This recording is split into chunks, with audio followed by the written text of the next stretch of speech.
I believe, as a UFO researcher and as a citizen of Brazil, that it should not be restricted to the military files, to the military headquarters. It must be known by all society.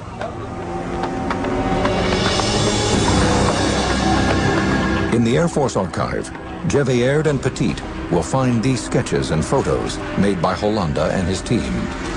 Records that have been hidden for over 30 years.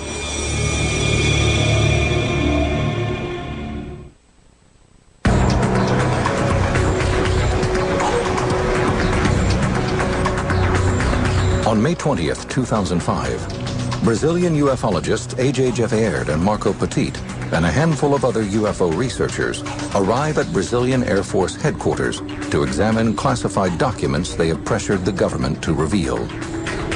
These files contain information about the 1977 military investigation called Operation Saucer. Gevaerd and Petit believe the records contain data about UFO activity on the island of Colares. The brigadier, he said, I was being given an order from the commander of the Brazilian Air Force to open to you all files. You can watch everything that you please. But in fact, the two claim they are not permitted to see all the documents about the incidents.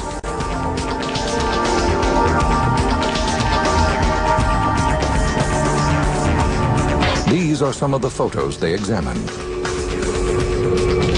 Out of more than 2,000 pages of text, 500 photographs, and over 15 hours of film, they are only permitted to view 110 photos and 200 documents. The materials are both illuminating and puzzling.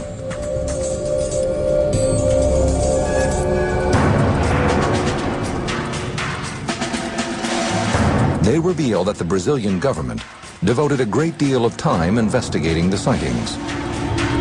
They document numerous statements given by eyewitnesses. The files contain more details than the ufologists had ever imagined. Gevaerd and Petit are not permitted to view the films contained in the files, but they do uncover photographs taken by Captain Hollanda, the head of Operation Saucer. The grainy black and white photos show bright lights high in the night sky. In ufology, a picture is not worth 1,000 words.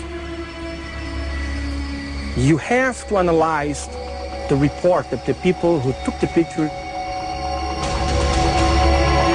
Captain Hollanda's voluminous report contains sketches and descriptions of his alleged encounters with alien aircraft. We had access to several documents that describe the encounters in detail, including reconstructions in the form of drawings, not only of the cases that involved the military, but also the cases that involved the residents.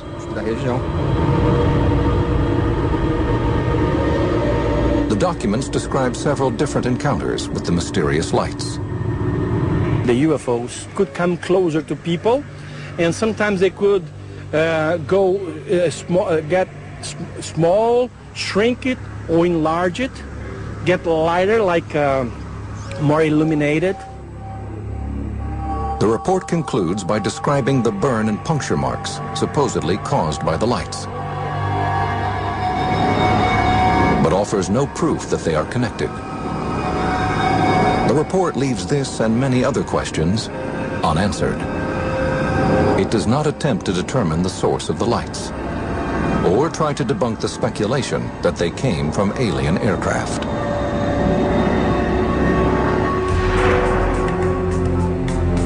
Today it seems clear that a definitive explanation for the Colares sightings will not come from the Brazilian government.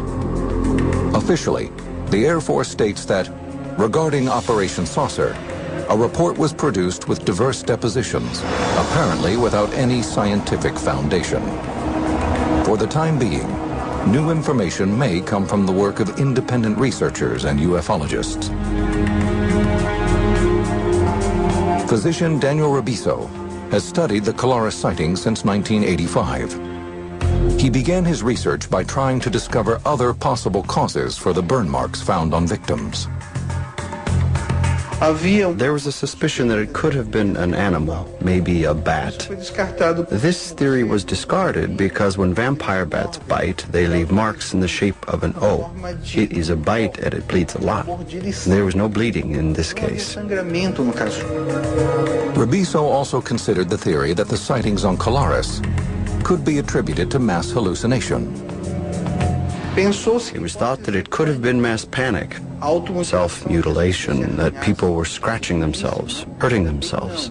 This also wasn't what happened.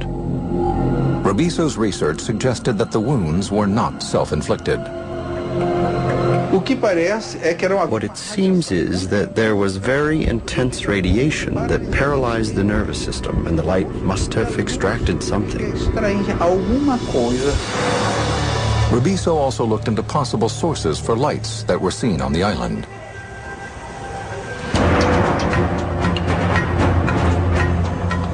At the time of the sightings, the Brazilian government was fighting communist guerrillas in the state of Para, in which Colares is located. There was the suspicion that it might be a weapon, some clandestine maneuvers of guerrillas using devices to frighten off the population in order to bring in weapons, munitions, and war supplies to Para.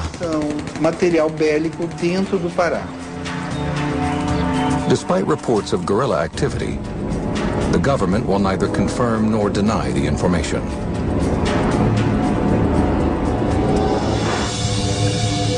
Reporter Carlos Mendez, who covered the events on Colares, has no explanation for the strange lights the islanders described. But he believes that the remoteness of Colares and the superstitions of its inhabitants may have played a role in keeping the stories about UFO sightings alive. The people were shocked, frightened. The people of Colares have always lived with legends, with folklore from the countryside. This is typical of the Amazon. Today, the mystery remains. What was flying in the skies above Colares? And why did people think they had been attacked by beams of light? Eles estavam retirando, provavelmente, material biológico, provavelmente sangue mesmo. I believe that they were extracting biological material, probably blood, so that they could create vaccines and develop some protection for their own bodies, for their own civilization. Os seus próprios corpos, So that when the day arrived of final contact with mankind, they would no longer be susceptible to the illnesses and diseases that we humans present. enfermidades que nós humanos apresentamos.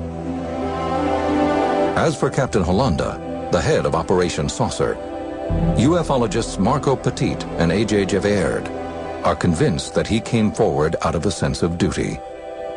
O coronel Holanda, ele estava convencido que ele não. Holanda was convinced that he couldn't die without telling the story. It was fundamental that we hear from the main protagonist in the story who had commanded the entire investigation. Todo o processo de investigação. E disse simplesmente. He simply said that tomorrow he could be dead. He could be dead and the truth would die with him. And evidently he didn't want that to happen. He left us a very important message with us. We are being visited.